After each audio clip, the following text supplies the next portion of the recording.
आखिर कैसे एक दुष्ट राजा अपनी ही सुंदर पुत्री को देखकर उस पर फिदा हो गया और काम वासना में अंधा होकर उससे विवाह करने की ठानी।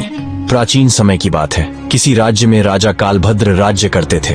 राजा कालभद्र कुछ सन की किस्म के थे। एक बार राजा भ्रमण करते करते जंगल में चले गए। जंगल में घूमते घूमते उनकी भेंट एक सन्यासी से हुई। वह सन्यासी एक पाखंडी था। राजा साधु संतों पर बहुत भरोसा करते थे।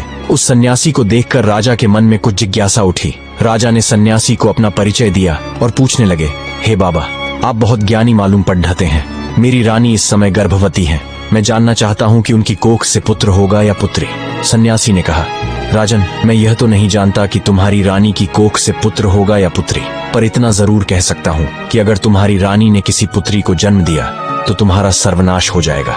सन्यासी की यह बात सुनकर राजा बड़ा भयभीत हो गया। सोचने लगे कि अगर मेरी रानी ने किसी पुत्री को जन्म दे दिया तो मैं कहीं का नहीं रहूंगा। यह सब सुनकर राजा महल की ओर चल दिया। अब इस बात से राजा को बेटी के नाम से नफरत होने लगी। वह तुरंत महल वापस लौट आए। महल आकर उन्होंने अपनी रानी से आकर यह बात कही कि हमारे घर में भूल कर भी पुत्री का जन्म नहीं होना चाहिए। अगर हमारे घर में पुत्री पैदा हुई तो मैं तुम्हें जान से मार दूंगा और उस पुत्री को भी मार डालूंगा।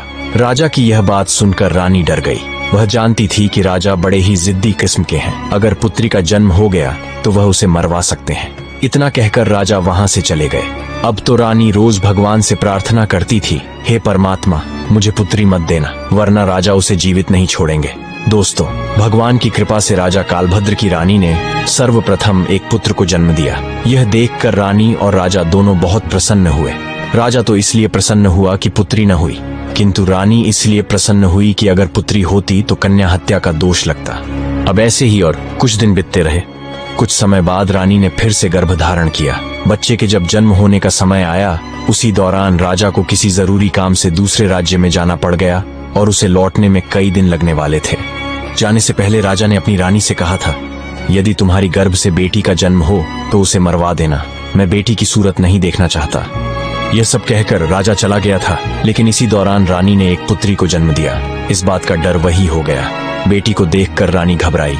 सोचने लगी कि राजा के आदेश के अनुसार बेटी की हत्या करनी पड़ेगी। ये निंदनीय काम मैं कैसे करूंगी? मैं एक माँ हूँ और मेरे लिए जितना मेरा पुत्र प्यारा है उतनी ही बेटी प्यारी है।